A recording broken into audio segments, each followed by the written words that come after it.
Number 10. Green Arrow. Now I'm sure we all know who Green Arrow is, so I won't dive too deep into his backstory, but I will give you a little taste just in case you're not super familiar. Now Oliver Queen, aka Green Arrow, is a vigilante superhero who fights crime in his home of Star City, using archery, martial arts, and technology. Not to mention, by day he is also a wealthy playboy and billionaire industrialist turned outspoken socially progressive politician. Honestly, just think Batman, but way less sad and with arrows. Needless to say, he is a good superhero, and unfortunately he met an untimely end back in 1995. Here's how that story played out. The Russians planned on planting a bomb that releases a bacteria that would destroy millions of buildings in Metropolis, killing all of the people inside of them. The bomb works when two people put their hands on the detonator. While the bomb is in transit on a plane, for some reason Green Arrow put his arm on the detonator, knowing that if he removes his arm, the bomb would explode. Superman showed up and suggested that they would just cut off the appendage with his heat vision, but Oliver for some reason refused. In the end, the bomb went off and Green Arrow became, well, no more. Check it out for yourself in 1995's Green Arrow number 99 all the way to 101. Number 9. Rorschach's Death. In the last issue of the original Watchmen limited series entitled A Strong and Loving World, we get a truly shocking reveal. Ozymandias was actually the bad guy all along. Turns out he was responsible for the death of thousands in New York, the death of the comedian, the accusations on Dr. Manhattan, and the framing of Moloch. Sure, that's shocking to say the least, but there's actually a lot more, as is what happens after that's truly shocking. Now, don't get me wrong, Ozymandias' intentions were good. He did all that he could to prevent a nuclear war between the Soviet Union and the US. But it was still an injustice for Rorschach, and he wanted to expose Ozymandias. Setting out to do so, Rorschach encounters Dr. Manhattan and tells him what's actually happening. Dr. Manhattan tried to stop Rorschach from exposing Ozymandias, but Rorschach responded by saying that Manhattan had to kill him to stop him. In a shocking turn of events, Dr. Manhattan actually did so and vaporized Rorschach and chose to believe in Ozymandias' cause instead of anything else. Now, if you haven't already read this limited series, I highly recommend that you go back and check it out, starting with 1986's Watchmen, number 1. Number 8. Sue Dibney's Death. Now this sad death takes place during the Identity Crisis storyline, and it's actually what sets it all in motion. Now if you're not familiar with Identity Crisis, it's basically a love story wrapped inside a murder mystery, with a concerted effort to bring a real-world crime and quote-unquote darkness to all of the Justice League. Now it all starts with, like I said, the death of Sue Dibney, the elongated man's wife, and from there it just spirals into a story of lines being crossed by both supervillains and heroes. Addressing heavy topics like forced mind wiping, the story made some readers pretty uncomfortable to say the least, and when all was said and done, the family members of a few heroes were dead and the reputations of others were completely tarnished in brand new ways. It's eventually realized by Dr. Midnight, Mr. Terrific, and Batman, all separately I might say, that Sue was murdered using some pretty familiar technology. However, it wasn't done by someone that we would expect. Now if you don't want to hear this, I will say cover your ears, but honestly you probably already know this by now, the murderer was Jean Loring, the wife of the Atom who was committed to Arkham Asylum after she was discovered. Now there are definitely two viewings of Identity Crisis. One is a dark tragedy reflective of the real world that we all live in now, and one is a tenaciously destructive tentacle of the Watchmen squid monster, still sort of wriggling around 15 years later. But I've only seen the former, but if you do see the latter, let me know in the comments below. Now if you haven't read it and want to give it a go, check out 2004's Identity Crisis number 1 all the way to 2005's Identity Crisis number 7. Number 7. War Machine. During the events of Civil War II, we all knew we were going to need a catalyst for the war, but I don't think anyone would have expected that it would be War Machine's death that would have got us there. During a conflict with Thanos that Ulysses the Inhuman predicted, Rhodey died. A single and brutally direct punch from Thanos was all it took. Even with his armor, War Machine didn't stand a chance. At this time, he was dating Captain Marvel, and Carol, believing his death could have been avoided, started to try and get people to listen to Ulysses' visions and react before their events could come about. Whereas Tony Stark cautioned against trusting the visions and suggested they simply react to events as they happened. This is what basically started the war, and while many were surprised and sad at Rhodey's death, fortunately, he would later come back to life following Tony Stark's own resurrection from a comatose state following the conflict. Number 6. She-Hulk. Recently in Empire number 4, She-Hulk was revealed to have actually died back in Empire 1. In Empire issue number 1, Shulky is given a hammer by the alien plant race of the Kotati. The hammer is said in combination with Kotati meditation techniques to help She-Hulk channel her rage, restoring her brilliant mind to her. How nice, you might think. But we later learn that the Kotati are actually the bad guys in this situation, and it's later revealed during her off-panel adventure where she's supposedly given this hammer and taught techniques that she was actually killed by the Kotati so they could use her body as a weapon and as their own vessel. She transforms into a plant monster, and in a flashback we witness Jennifer Walters' fate as it's quickly summed up that yes, she died. What was so shocking about this death was that it was kind of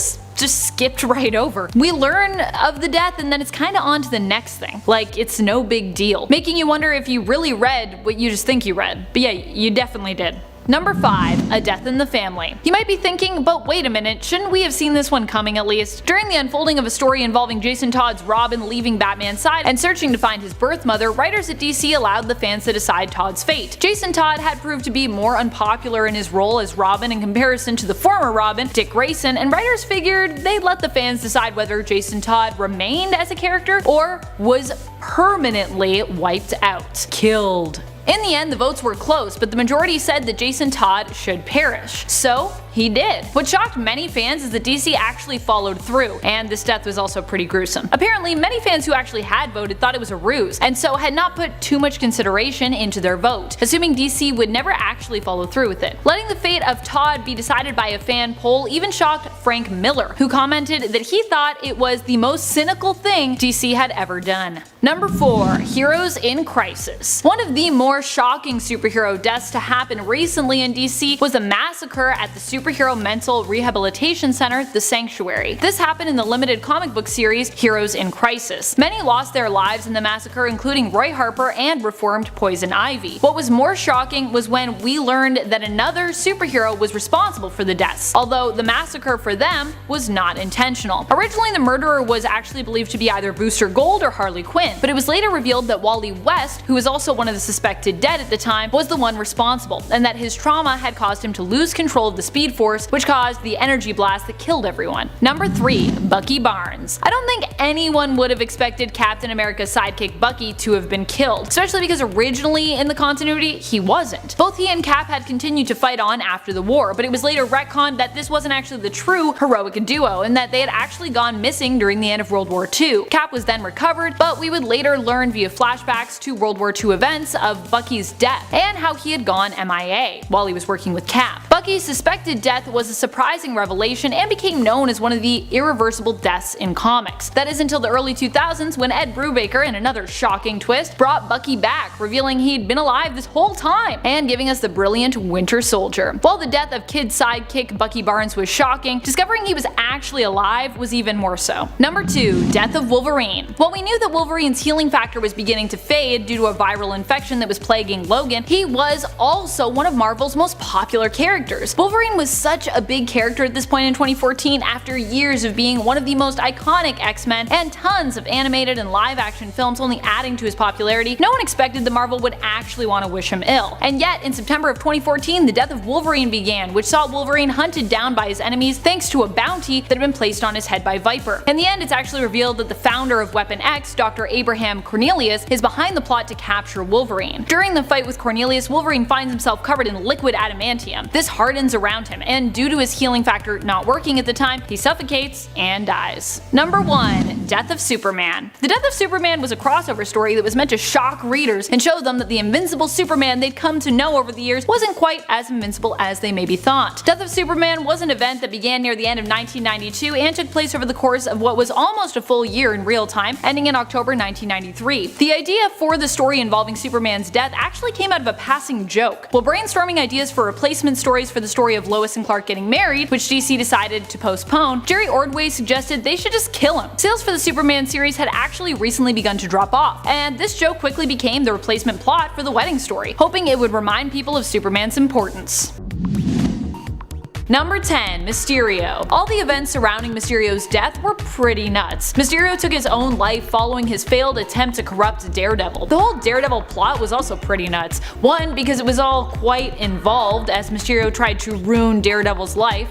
Poor Matt. Everyone is always trying to ruin his life and mess with his head, and really, the dude has enough problems as is just dealing with past traumas. And 2, Mysterio jumping into a Daredevil story was just something very different, as Mysterio is pretty much exclusively a Spider-Man villain. At the time, Mysterio had already been dying of cancer, and so when his plot failed, he decided his time was done. What was also pretty neat was all the uncertainty surrounding his death. This being Mysterio, many fans were skeptical that he was even dead, with some believing that he'd faked his death. Number 9. Spook. So I was talking with some of the other staff here at Top 10 Nerd, and apparently I'm the only one who is shocked by the passing of the Spook. So if there are other Spook fans out there, please make yourself known in the comments. Help me prove that I'm not the only Spook fan, unless I am.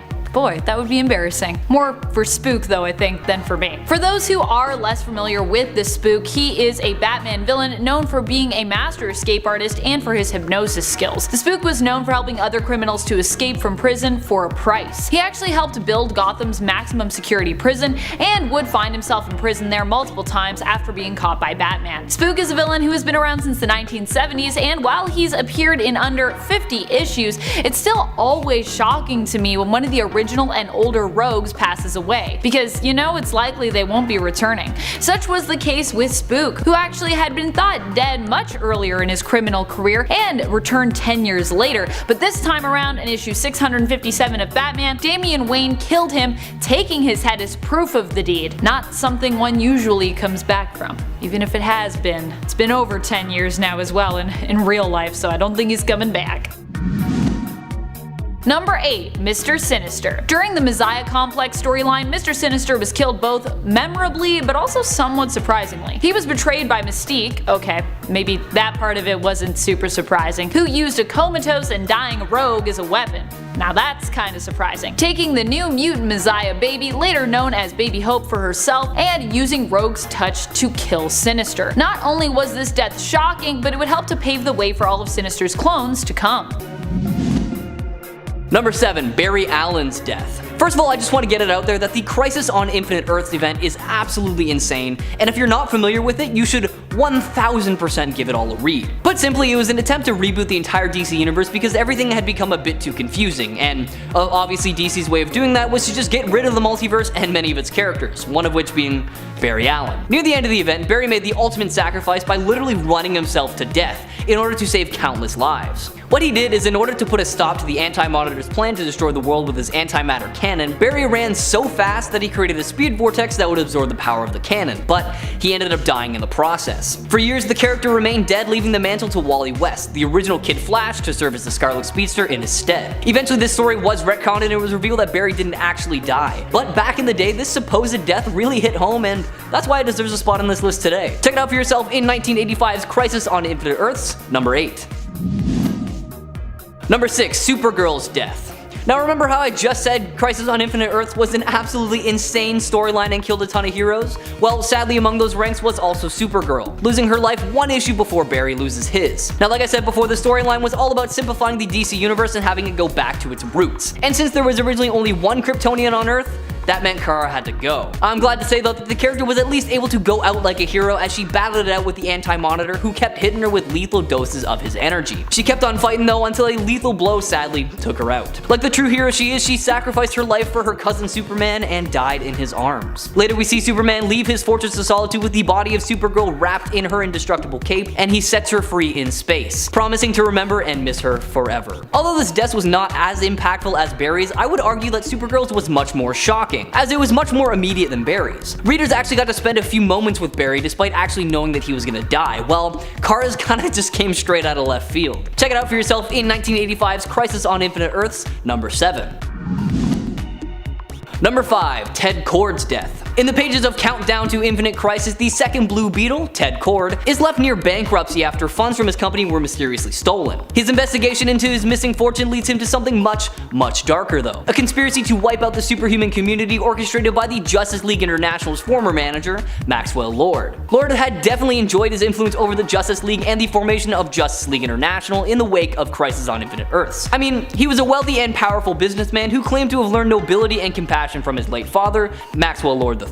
All of this pointed to him as a very genuine figure out to keep Earth safe, but I guess we were wrong because during the Invasion saga, Lord acquires the superpower of mind control, and things only got worse from there. The build up to Infinite Crisis saw many shocking events occur in the DC universe, including Lord's brutal murder of Ted Kord. Lord's betrayal didn't even end there, as he continued to damage the League throughout the Infinite Crisis. Thankfully, Wonder Woman straight up just murders him after he mind controls Superman into assaulting his fellow Leaguers, snapping his neck, which was also super shocking, so I guess this point is kind of a twofer. Check out this death in 2005's Countdown to Infinite Crisis, number 1. Number 4. Superman's death. Wonder Woman Dead Earth. This Wonder Woman storyline follows Wonder Woman being accidentally awakened by a group of survivors from a centuries-long sleep at the Batcave. Diana discovers the Earth has been reduced to a nuclear wasteland and is infected by mutated insectoid creatures. Now what does this have to do with Superman, you ask? Well, in issue 3 of this miniseries, Diana and Cheetah head to the Fortress of Solitude to see if Superman is still alive and well and can help them protect the people of Earth. Upon entering the fortress, they are greeted by robot Superman, and Diana gets quite the shock to say the least when she sees Superman dead on his throne. And it only gets worse from there because it turns out she was the one who killed him. Flashback all those years ago to that huge war, and we see the US release a full armada of missiles against all the Amazonians. Clark knew they were going to be targeting Smallville as well, so he went to go protect his family, which left Wonder Woman to defend Paradise Island alone. Now there were far too many missiles and her home wound up being destroyed. She completely lost it and started pummeling Superman, ending his life with a punch straight through his chest. Now the way that this was drawn is absolutely beautiful, so check it out for yourself in 2020's Wonder Woman Dead Earth number 3. Number 3. Alex DeWitt. For so many heroes, one of their biggest fears is that their secret identity will get out and put their loved ones at risk, so generally they do anything and everything that they can in order to prevent that from happening. In Kyle Rayner's case, he learned the hard way what happens if you're not careful enough. After taking over the Green Lantern mantle from Hal Jordan and receiving his power ring, Rayner seeks out his girlfriend Alexandra, or Alex DeWitt. DeWitt wasn't sure what to make of the new power Rayner had acquired, but eventually she decided to help Rayner control and understand the potential power he had command over. Probably not the best idea because he came home one day and found out that she had been killed by the supervillain Major Force and had been stuffed into a refrigerator. Kyle, obviously upset and motivated by anger and regret, sought out Major Force. Kyle almost killed Major Force before his ring runs out of power. Major Force then takes over the fight until his green rocks that powers the power rings turns into a lantern battery and charges Rayner's ring back up. Rayner finally subdues Major Force, but when he begins to interrogate Major Force over why he was there and why he killed DeWitt, the police arrived and tried to take Rayner away. Now Rayner obviously flees and runs into Alan Scott, who tries to console him over his loss. DC writer Gail Simone, now a legend in her own right, was absolutely horrified that the company consented to kill a female character and in such a gruesome way, merely to motivate the male protagonist. That's when she coined the term women in refrigerators for any time women in comics were killed, seriously injured, sexually violated, or depowered merely to motivate male heroes. And she published a long list of such cases, so go check it out for yourself. Now check out her death for yourself in 1994's Green Lantern Volume 3, number 55. Number 2. Jason Todd's death. The death of Jason Todd was so surprising that it not only shocked readers, it shocked DC themselves. Now the character had a pretty weird history as he was introduced as a new teenage Robin after Dick Grayson grew up and became Nightwing, but fans weren't really too keen on him. In 1988, DC Comics writer Denny O'Neil pitched the idea to make the readers vote via 1-900 numbers on how a story should end, and O'Neil knew that the vote couldn't be on something tiny or small, so he decided that the vote would be about the fate of Jason Todd. Knowing that Todd was relatively unpopular, it seemed like the right thing to do to help settle what needed to be done with the character. Setting up a 36-hour voting period, readers got one of 2 numbers to call from the back of Batman number 427. The ending of that issue showed us the Joker beating Todd with a crowbar, leaving him in a warehouse that was set to explode. Then issue number 428 came out and the final vote was 5,343 for killing Jason Todd and 5,271 against killing him, meaning that his fate was kinda sealed. Jason Todd was dead, and the iconic image of Batman carrying Todd's dead body that followed was one that is still recognizable to pretty much everyone today. Now years after the event, O'Neil revealed that there was someone who programmed their phone to call every 90 seconds for 8 hours. That person chose the same option every time, for Jason Todd to die. Totaling around 320 votes from that one person alone, O'Neil has gone on record saying that that one person is the entire reason that Jason Todd died. So I guess they're also the reason that we have the Red Hood, so thank you? I don't know. If you're not familiar with this storyline, aka a death in the family, check it out for yourself starting with 1988's Batman Volume 1, number 426, all the way to 429.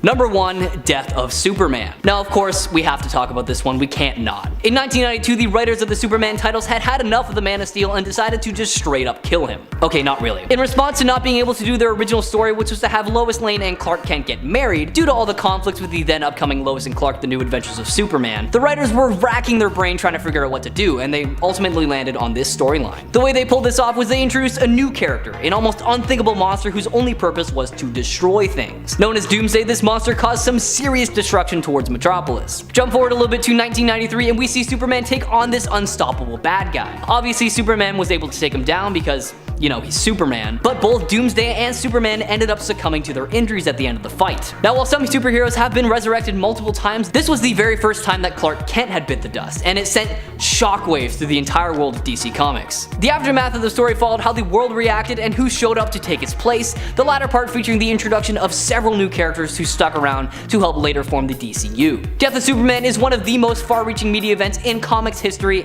and to this day it still stands as such, and that coupled with the return of Superman changed the rules for DC, opening the door for anyone to come back to life. So check out the storyline for yourself so you can see firsthand exactly what this death meant to the DC universe, starting with 1992 Superman, The Man of Steel Volume 1, number 18. Number 10. Phoenix Saga. Although now we just look back at the Phoenix Saga as being a part of history, at the time it was shocking. Jean Grey merged with a cosmic force that saved her from dying in outer space, attracting the presence we have come to know as the Phoenix Force. This Phoenix Force would later be revealed to now be a part of Jean, granting her great power. She became known as having the power of a god and then turned dark and became an insane supervillain, and then she died. And she had been one of the founding members of the X-Men. This was big stuff. Of course, Jean wouldn't stay dead, which would end up only shocking readers even more in the future when she did return, especially as it meant that Cyclops would abandon his happy home life with Jean's clone, Madeline Pryor, who he had married and kinda also had a child with. Bad Scott Summers, bad Scott. Number 9. Death of Hulk.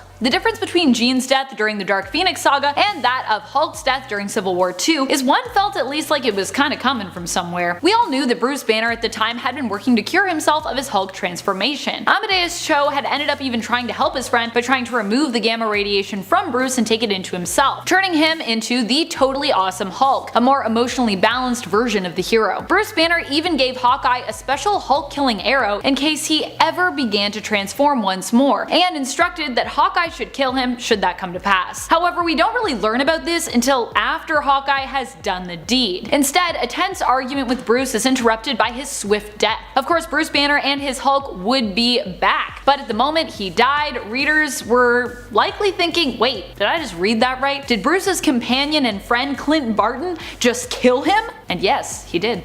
He did do that. Even he was shocked. Number 8. Death of Wolverine. The death of an unkillable and one of the most popular heroes? This one caught a lot of people off guard initially and likely helped to boost sales just from that title alone. Everyone wanted to know how Wolverine's story would end. Of course, once again, this is comics, so Wolverine's death would not end up being permanent. Because, yeah, he is one of the most popular characters, so obviously we're not gonna let him stay dead. In the end, it was adamantium that was Wolverine's undoing. The very thing that had made him so tough over the years also ended up killing him. Wolverine was without his healing factor after a microverse virus deactivated it and learned that, well, there was also a bounty on his head. While other brilliant minds rushed to fix Wolverine's healing factor, Logan was resigned to his fate, not showing any desire for having it brought back. He tracked down the one responsible for the bounty on his head and during the confrontation ended up rushing to save Weapon X test subjects and victims from having the deadly adamantium bonding process that he had actually gone through years before. Slashing the tanks of adamantium caused him to become covered in the liquid metal, which hardened and encased him, suffocating and killing him. What a way to go. But like I said,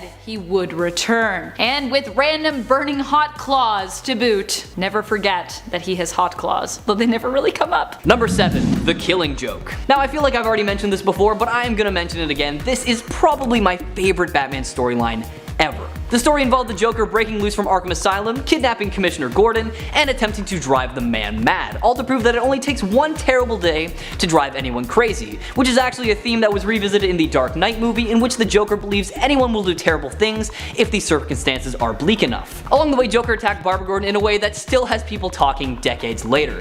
Joker shot her through the spine and paralyzed her. Later, while trying to drive Commissioner Gordon crazy, Joker showed him pictures he took of Barbara that showed Joker took off her clothes and insinuated some pretty bad things. Although regarded today as a classic Batman/Joker story, The Killing Joke has also received some deserved criticism for the way that it had the Joker paralyze Barbara Gordon, making her another victim in the woman in the refrigerator trope, which I will talk about just a little bit later. Barbara did later become a hero to many paraplegics when she became the cyber crime fighter known as Oracle, but the circumstances of her paralysis are still considered some of the most exploitative moments in comic book history to today. If you think you can stomach it, check out this one shot for yourself in 1988's Batman, and The Killing Joke. Number 6. Identity Crisis. Now at its core, Identity Crisis is a love story wrapped inside a murder mystery with a concerted effort to bring real-world crime and quote-unquote darkness to the Justice-leaked Ivory Watchtower. It all starts with the death of Sue Dibney, the elongated man's wife, and from there it spirals into a story of lines being crossed by which supervillains and heroes. Addressing heavy topics like forced mind-wiping, the story made some readers pretty uncomfortable,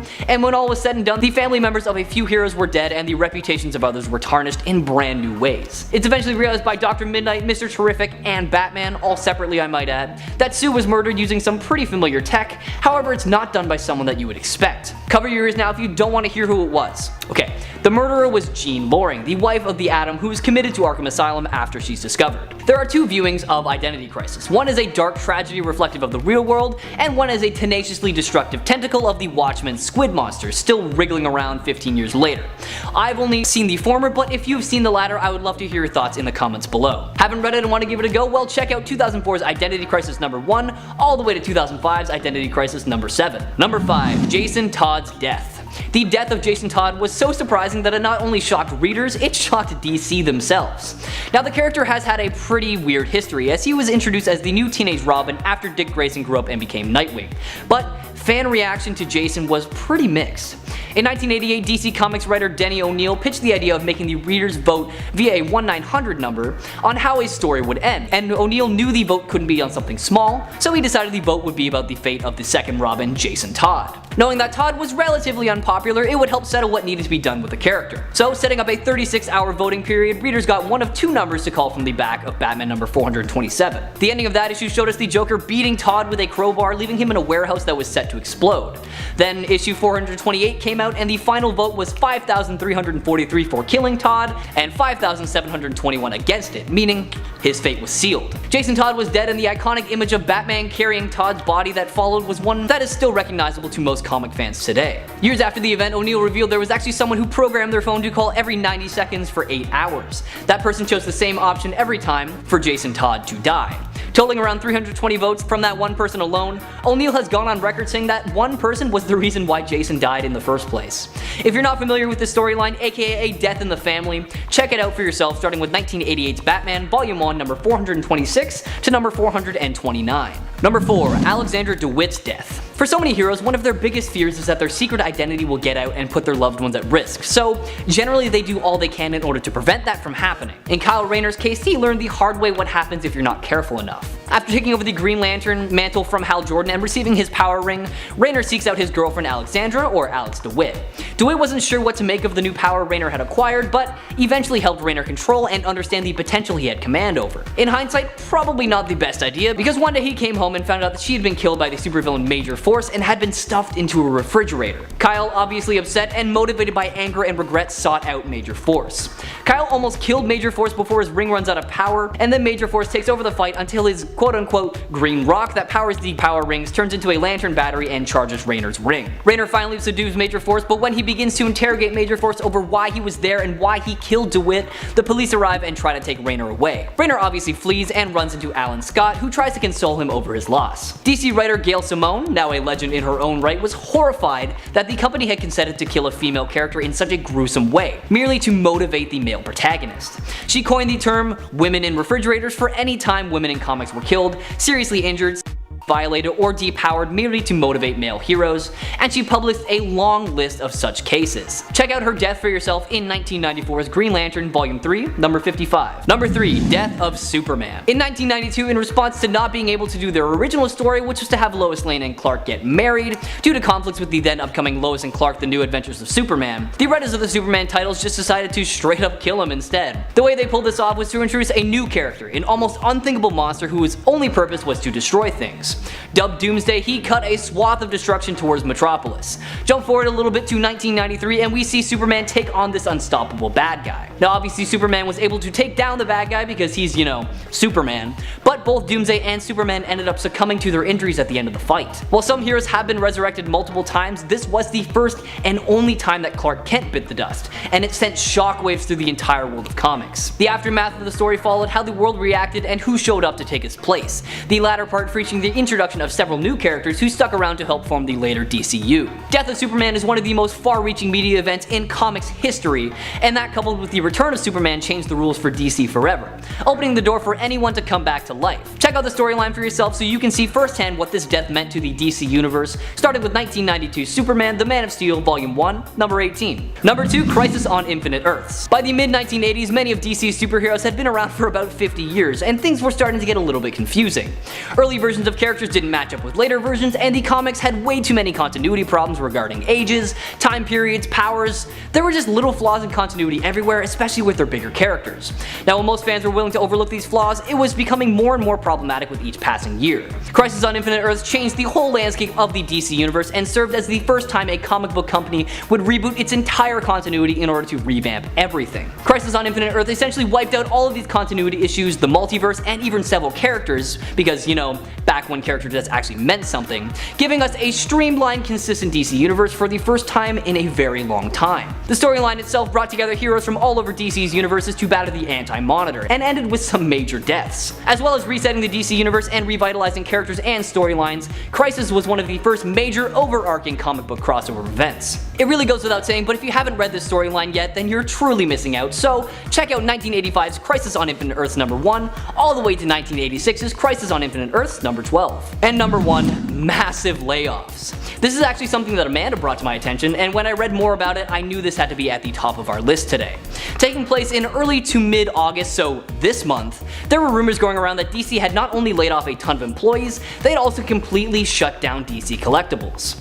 Described as an absolute bloodbath by reporters everywhere, those said to have lost their positions are Editor-in-Chief Bob Harris, Senior VP of Publishing Strategies and Support Services Hank Cannells, VP of Marketing and Creative Services Jonah Wieland, VP Global Publishing Initiatives and Digital Strategy Bobby Chase, Senior Story Editor Brian Cunningham, and Executive Director Mark Doyle, who oversaw the rollout of the Black Label graphic novels. That's not even including the other 600 employees that lost their jobs as well, so needless to say, this is a hefty bunch of people who lost their jobs. For now though, it does remain to be seen just how much these layoffs will affect DC and how the publishers will bounce back. Number 10. Quicksilver. In the Marvel Cinematic Universe, Quicksilver was introduced and killed off in the same movie. In Age of Ultron, we meet Pietro and his sister Wanda, who received their powers through experimentation. While Quicksilver is a mainstay in the comics and fairly well known, and is also a popular character, often considered one of the fastest former mutants around, though maybe not quite as fast as Northstar, his long time standing as Wanda's sassy twin brother did not protect him in the MCU. Quicksilver was taken out by a hail of bullets that he couldn't run fast enough to stop. Instead of allowing the bullets to hit their targets, which would have been the very mortal Hawkeye and an innocent Sokovian child, he instead sacrificed himself and died. This is why the Avengers need a healer in their party, I'm just saying. Number 9. Bucky Barnes. But this time we are talking about Bucky Barnes as Captain America. Bucky was currently standing in as Cap during the Fear Itself event, and it was during a fight with Sin, who is currently Scotty at the time, that Barnes seemed to pass away. The passing was tragic, dramatic, and unexpected. Of course, we would learn in later issues of the Fear Itself main event series that Bucky was actually saved by Nick Fury's Infinity Formula, which revived him, and as such he was not in fact dead. But he decided to keep his resurrection a secret, letting everyone else believe he was dead, going underground for a time and returning once more to his Winter Soldier mantle. At least he had Black Widow to keep him company. Number 8. Hank Pym. While we all expected that Ultron would be the downfall of Hank, as the AI was likely one of his biggest mistakes and probably one of his biggest regrets, we were still caught off guard when we realized the Hank Pym we'd known had ceased to exist after merging with Ultron. Originally during the Rage of Ultron story, when these two merged, it was thought that Hank still existed within the being known as Ultron Pym's consciousness. This was also after he'd just returned. Hank had actually been believed dead in a previous event when facing the enemy known as the Beyonders, but it seemed Hank returned only to die again while facing Ultron, dying the moment he was forced to merge with his creation. What's even more surprising is he hasn't been seen since, and it's been like 5 years, so there's a good chance that this death could remain permanent. Number 7. She-Hulk defends Star Fox. She-Hulk has always been a huge defender of superheroes. After all, she is one herself. But everyone was still caught somewhat off guard when she signed up to defend Star Fox, aka Eros, Thanos' brother. Eros had been an Avenger and a hero, but was being charged with assaulting and manipulating others using his pheromone powers of seduction. Some Avengers stood beside him, and some preferred to keep their names out of the headlines, while others still denounced him. But She-Hulk decided to defend him in court. What was more shocking to Jennifer was when she discovered that although he had not manipulated manipulated her into sleeping with him, Star Fox had manipulated her and John Jonah Jameson, aka Manwolf, into marrying one another, believing it was best for both of them. Still, She-Hulk would be forced to defend him in a more cosmic court of law later on, and would of course move to divorce Manwolf, believing their relationship to be a complete sham. Which kinda sounds like it was? Seemed like they were about to break up when he made them fall in love with each other. Number 6. Dr. Doom becomes Iron Man. Following the events of Doom's Battleworld, Doom realized that not even becoming a god had made him feel any sense of accomplishment. Feeling empty inside, Doom reflected perhaps it was his approach that had always been off, and decided to set off on a path of redemption, attempting to become one of the good guys. As a symbol of turning over a new leaf, he shed his armor and became an ally of Tony Stark, a man he'd always secretly admired. When Tony was left in a coma following the events of the Second Civil War, Doom surprised readers, shocking all of us Doom fans in a good way by becoming infamous Iron Man. As Iron Man, Doom was a force to be reckoned with, and one all villains seemed terrified of, and for good reason. Having Doom as a rival villain was hard enough, but having him as a hero meant that they would need to come together just to defend themselves against his might. And even then, these villains failed. Doom single-handedly took them out during a meeting where they'd all gathered to discuss the problem of Doom himself. Number 5. Death of Spider-Man. I'm not sure what was more shocking, when Spider-Man died the first time in Ultimates and had to immediately be resurrected because the timing had not been properly communicated, or when he died the second time with all the grandiose surrounding his death. The Ultimate Universe of 1610 was full of shocking moments, Spider-Man's death among them. In reality, the creatives wanted Spider-Man dead because they felt he was too similar to his 616 counterpart, and they were trying to get rid of all the characters who they felt were just too similar to the main continuity versions. Still, the death of Spider-Man made for a shocking title, even if it was in an alternate universe, as Peter Parker's Spider-Man was still considered the darling of Marvel, no matter which reality you're talking about. Number 4. Black Widow betrays Iron Man. Another Ultimate story that shocked many fans was the whole relationship and then subsequent betrayal between fellow Avengers Iron Man and Black Widow. On Earth 1610, these two were about to get married when Black Widow revealed her true colors. In this reality, she was a double agent and killed Jarvis before Tony could even stop her. Fortunately, he still had override systems in place on the nanobots he'd given Natasha, which helped her to control the armor he'd gifted her as an engagement gift. He used these nanobots to knock Natasha out, and when she came to the hospital, Clint Barton, aka Hawkeye, arrived to take her out with an arrow to the head. In betraying her teammate, she'd also gotten Clint's family, which he had in Ultimates, killed, so he was out for revenge on multiple levels. Number 3. Iron Man, evil all along. Dun dun dun. The Crossing was a super out there storyline, one where it was revealed that Tony Stark had actually been a sleeper agent all along for Kang the Conqueror, who we later learned wasn't even really Kang but was a Mortis in disguise. Oh, comics. Tony went around being a huge villain for a while until he lay dying, inspired by his younger self to reform before he passed away. His younger self had been brought to the present by the Avengers to stop their version of Tony. Yeah, it was a time. I hope the Avengers learned that bringing a younger, less experienced Tony to defeat an older version who is a more accomplished genius is not really the best way to go in this scenario. Number 2. Thor gets hella pregnant. When did this happen? You guessed it, in the Ultimate Universe.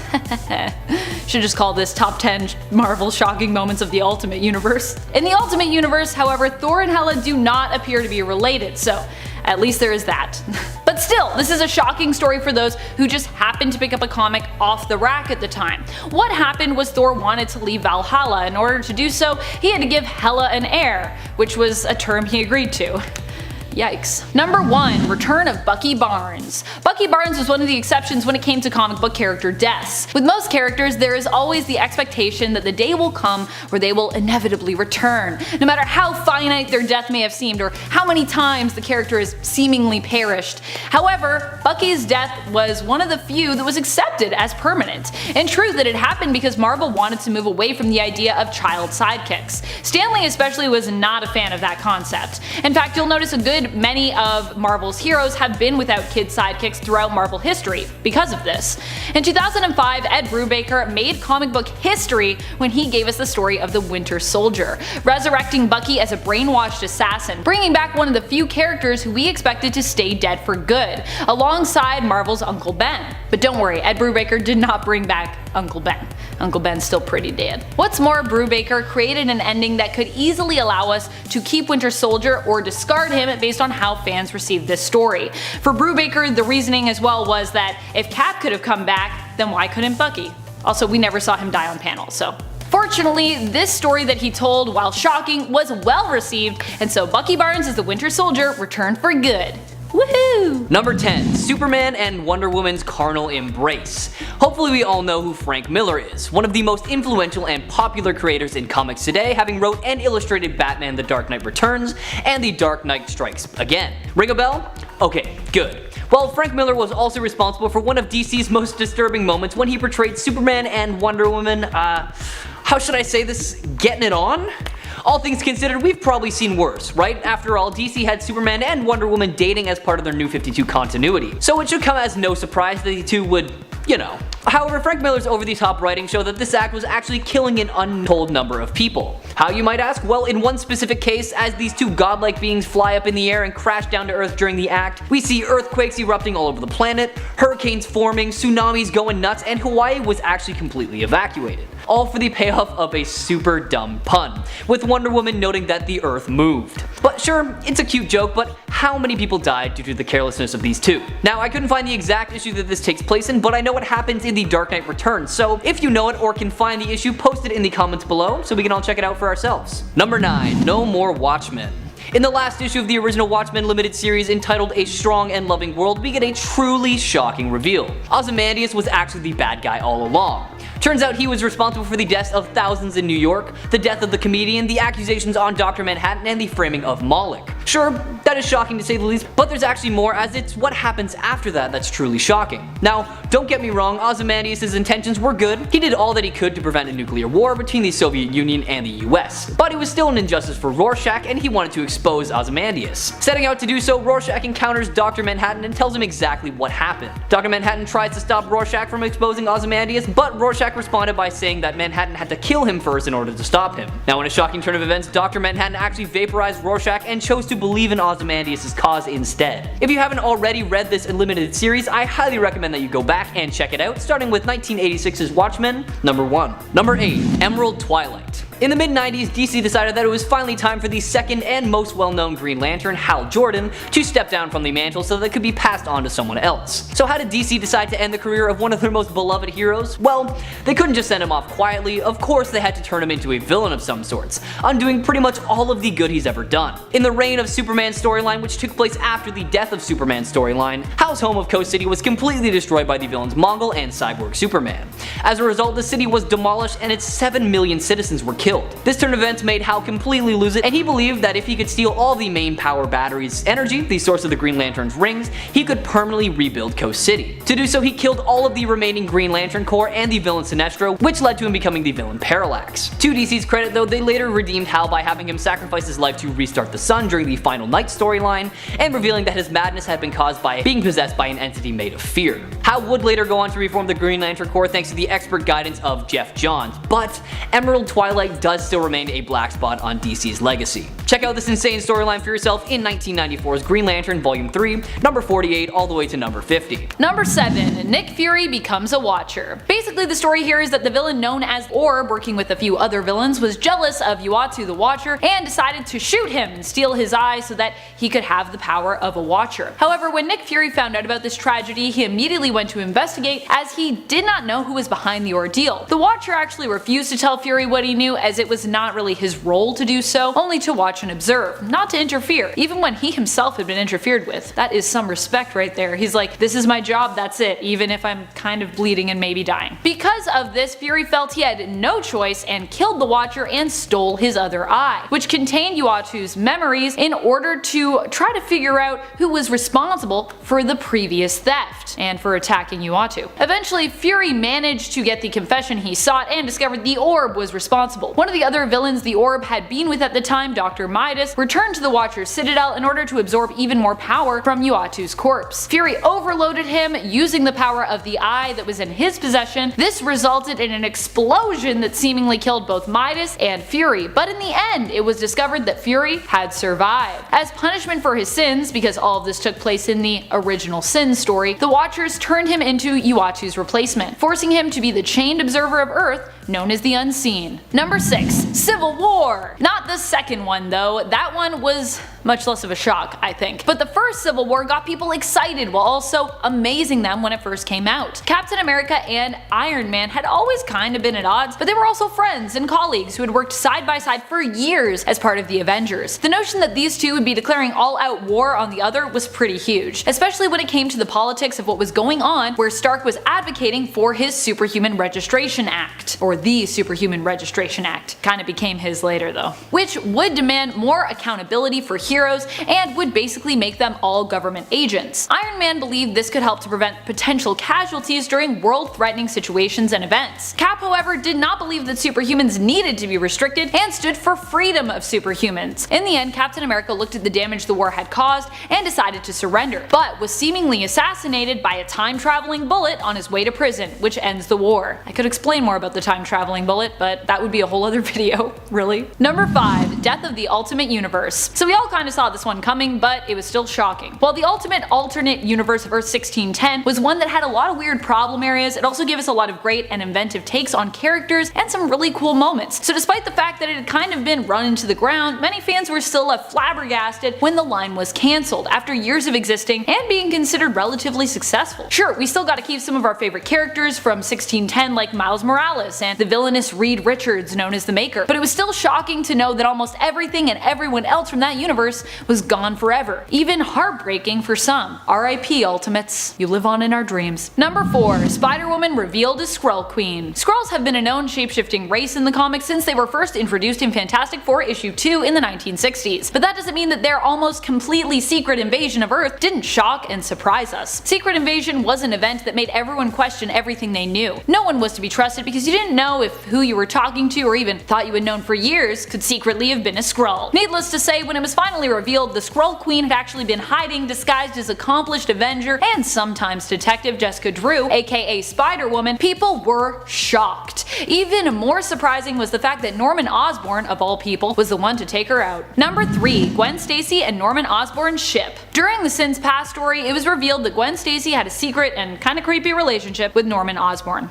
Ew. And that this relationship resulted in the birth of 2 twins. Osborn had sent Stacy to Paris to birth the 2 twins, and this all happened before, I believe, her relationship with Peter. After her death, the existence of her and Osborn's children remained unknown to Peter, but Osborn convinced the twins, whom he raised in secret, that Spider-Man was both their father and also responsible for their mother's death, turning them into his own minions and goblins. This whole story is pretty shocking and is very icky. Number 2. Captain America becomes Hydra Supreme. The Cosmic Cube became a sentient entity resembling a little girl known as Kobik. S.H.I.E.L.D. had hoped to use the shards that created her form to manipulate reality as they saw fit. Unfortunately, this plan did not work out for them. Red Skull managed to influence the girl into warping reality to turn Captain America into a long-time Hydra sleeper agent. And so we got the shocking story where it was revealed that all this time Cap had been working for the evil organization of Hydra. That one panel where Cap says "Hail Hydra"? Yeah, that was a real thing that happened. Cap would actually succeed in infiltrating and conquering the United States government, becoming the reigning Hydra Supreme, but would later be defeated by main continuity Captain America, who still lived within the Cosmic Cube. This version of Cap would return and defeat his alternate evil self.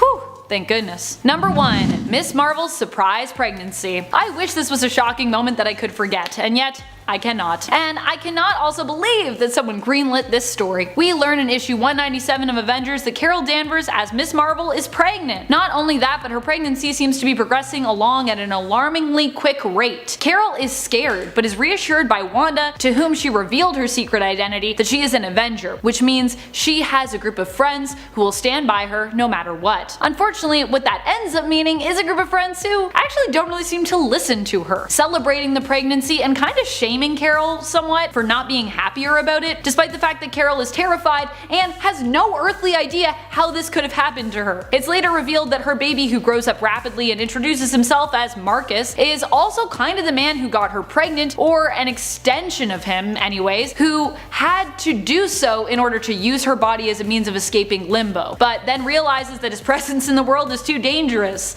What a great plan you had. He ends up returning to limbo, but Carol for some reason decides to come with him so that he won't be alone. At no point do the Avengers really listen to Carol or check in with her or try to help her when she's obviously being manipulated by Marcus, who even confesses that he manipulated her to begin with. Thankfully, Chris Claremont at least wrote an Avengers annual a year later calling out how shockingly bad this story was. Thank you, Claremont. Number 10. Ant-Man. After Brian Michael Bendis took over the Avengers, he decided to shake things up a bit in order to create a new main roster for the team with the Avengers Disassembled story. In this story, we saw the Avengers mansion and many teammates killed when the corpse of Jack of Hearts shows up at the mansion randomly, urging the Avengers that he brings a message of warning. Scott Lang moves towards Jack just as he explodes, destroying the mansion and killing Lang. We later learned that this was all Scarlet Witch's doing, who at the time was beginning to lose her grip on reality due to her famous psychotic break, which of course would later lead to the events of House of M and later on M-Day. Number 9. The Wasp. Near the end of Secret Invasion, Janet Van Dyne was taken out, and of course no one was expecting that as it was near the end of the event, and all in all it was kinda random. It's revealed in issue 8 of Secret Invasion that Janet herself was turned into a biological weapon by the Skrulls, who were able to get her a new growth hormone posed as a gift from Hank Pym. But of course it wasn't Hank, it was a Skrull disguised as Hank. Janet obviously took this new growth hormone, which she was told would allow her to turn from giant size to microscopic like that. What it truly did was turn her into a giant biological weapon, attacking everyone around her, Skrull and human alike, until she finally began to shrunk down and she died.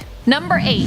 Hellcat. A pretty crazy turn of events led to Patsy Walker's death in the 90s, when comics was pretty much nothing but a crazy turn of events. After seeing the darkness of her husband Damon Hellstrom's soul, or Hellstorm as he was known then, Patsy was driven insane. She became a shadow of her former self, rail thin and babbling non-stop about Damon at all hours. Meanwhile, in Hellstorm Prince of Lies issue 14, Damon seems to be off having a fine old time while this is going on. In the end, Patsy's desperation to be at peace brought a being known as Death Urge to her. This being was there to help Patsy pass, which apparently was what she wanted. He kills her pretty gruesomely by driving a spike through the back of her head. Yikes.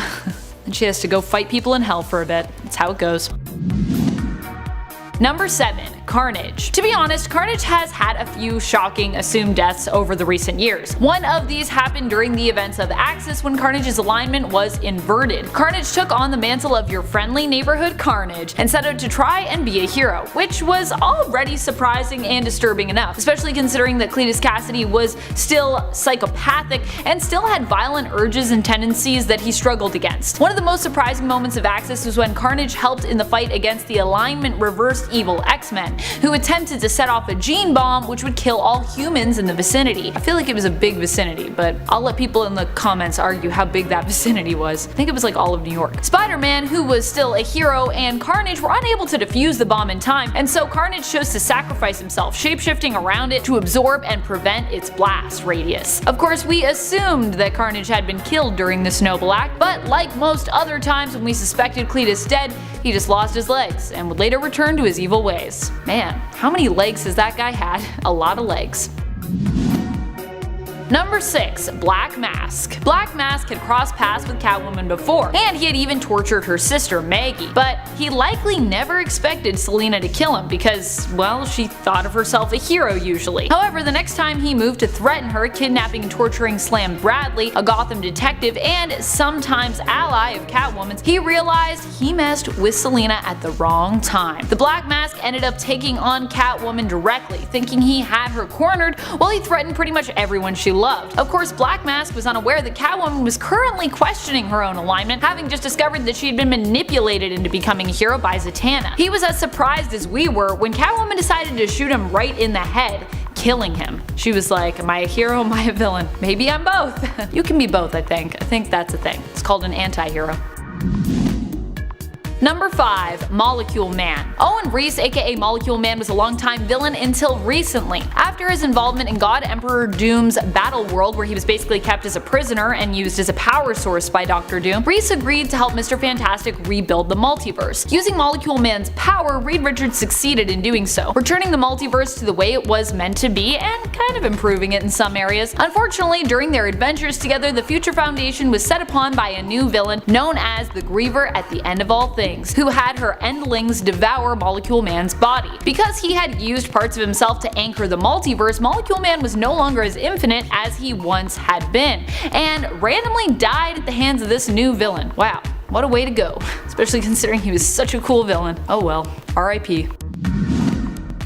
Number 4. Joker. Death of the Family was another shocking DC story all around. I mean, it's another huge Joker plot, and shocking is something we've come to expect from Batman's arch nemesis. If you expect it, can it still be shocking? I think so. Joker is one of those villains who almost always gets away. After all, Joker is the most iconic villain and is so popular, it would be truly shocking if DC did something like, I don't know, kill him off? Well, at the end of Death of the Family, that is just what appears to happen. Joker plummets to his death off an underground cliff. And while we all know falling into a pit does not equal death, all nerds should know this, he was presumed dead and would remain so until the events of Endgame in 2017. DC's Endgame, not Marvel's Endgame, just FYI. Endgame took place, by the way, almost a full 2 years after he went missing at the end of Death of the Family. Of course, in Endgame it would be revealed that Joker was fully restored via a pool of Dionysium found at the bottom of a cliff, and that he'd been laying low disguised as Arkham Asylum orderly Eric Border. But we wouldn't know that till later.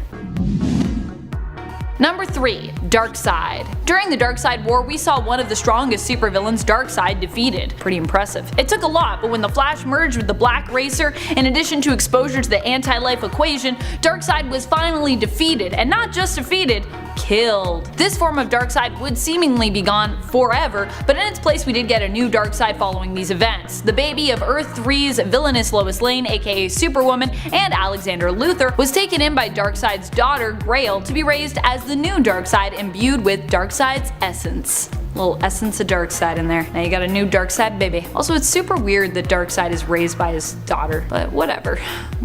That's weird. Still weirds me out. Number 2. Poison Ivy. Heroes in Crisis gave us multiple shocking deaths, but one such death was shocking not only because it was the death of a major character, but because it completely revamped that character's design and later on led to a different path. Poison Ivy was one of those reported dead in the event at the Sanctuary, and had currently been on a heroic path at the time. She was soon after resurrected using a rose she'd given Harley Quinn by Wally West himself, who actually turned out was responsible for her death. But this time around, she looked completely different when she came back, so both her death and her resurrection were pretty surprising, and this all happened in one story, one event.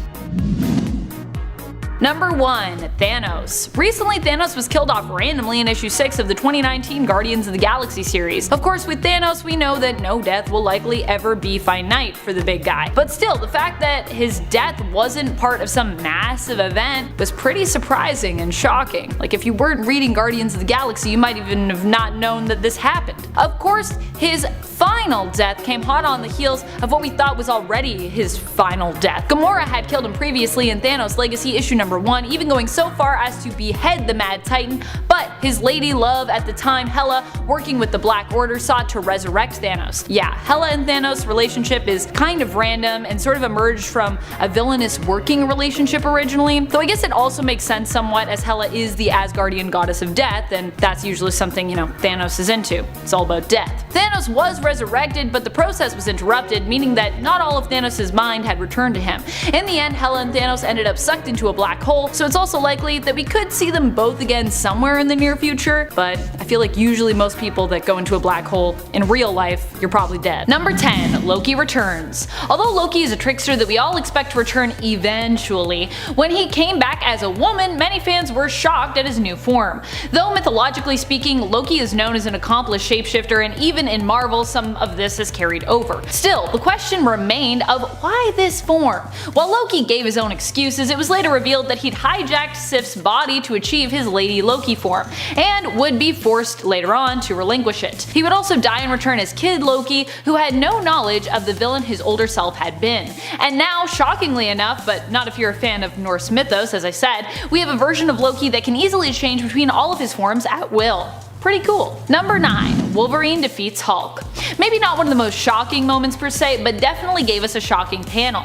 If you are wondering where one of the images on our thumb came from, that would be from Savage Wolverine number 5. Hulk and Wolverine have come to blows multiple times in the comics, but this was one of their most brutal fights, though not as brutal as their battle in Old Man Logan, in my opinion.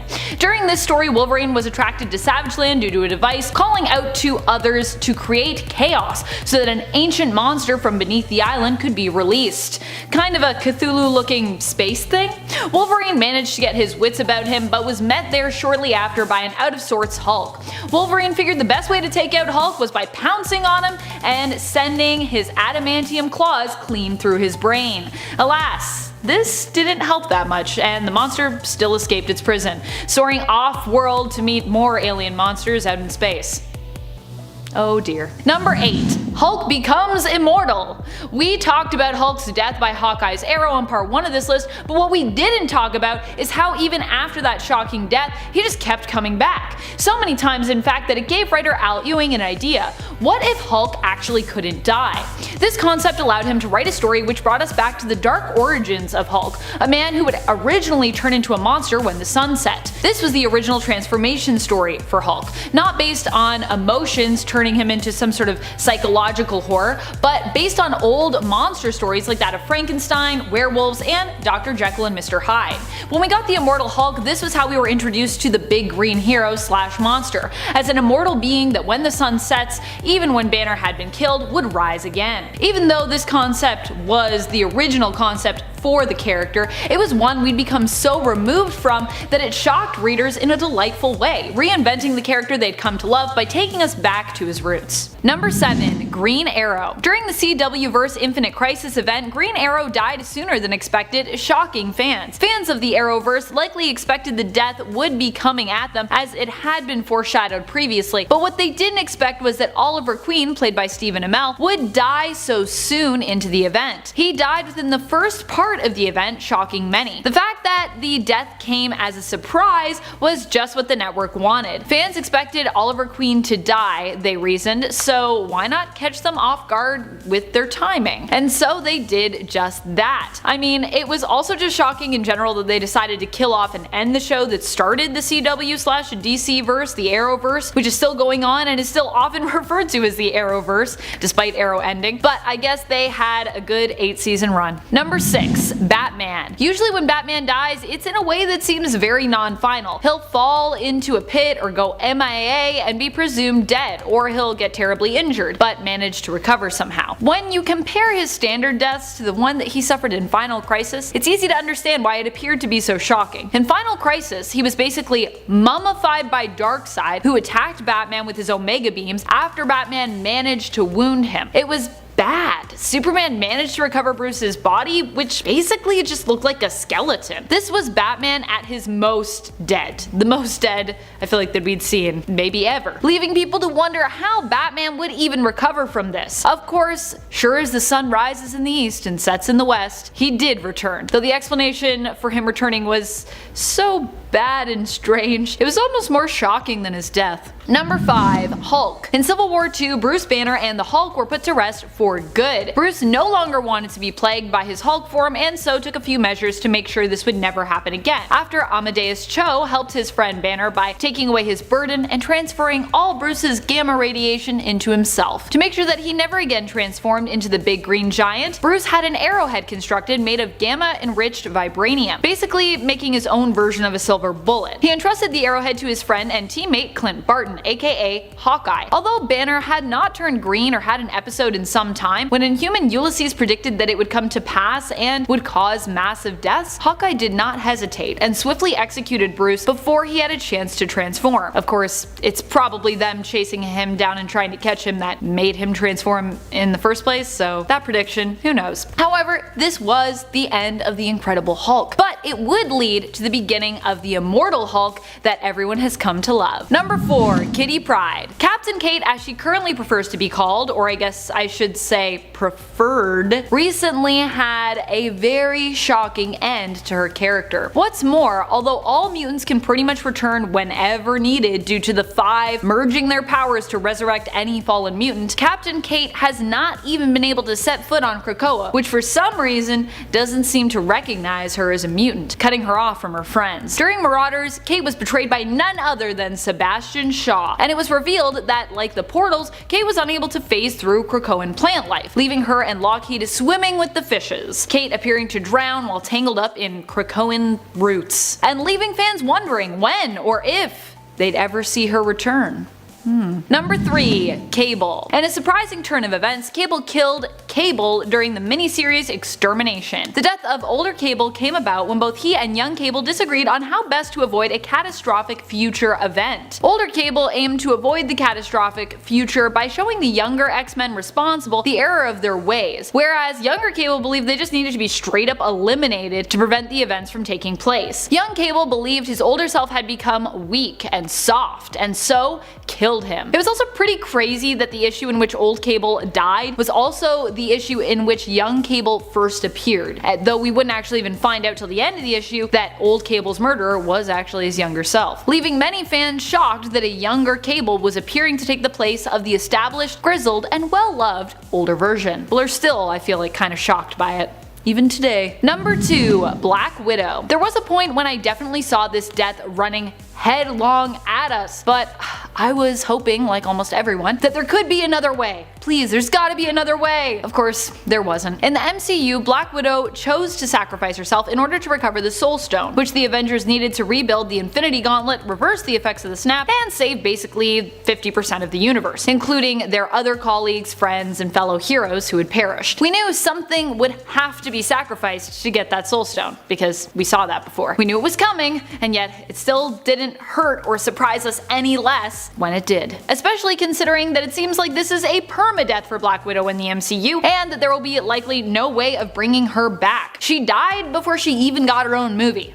That's pretty shocking. Number 1. Wasp. A lot of deaths in Ultimatum were shocking, mostly because they were so permanent, but also because a lot of them were pretty gruesome. We talked about another of Janet Van Dyne's death on part 1 of this list from the main continuity, but the one from the Ultimate line, more specifically Ultimatum, was one of her most shocking deaths ever because of how gruesome it was. Here, Janet dies and then is eaten by the Blob. And just FYI, it wasn't like she was small at the time and he like just accidentally swallowed her or something. This was gruesome. Like, I'm gonna eat you life size type of thing. Like, I'm gonna literally, your guts, or you know what I mean.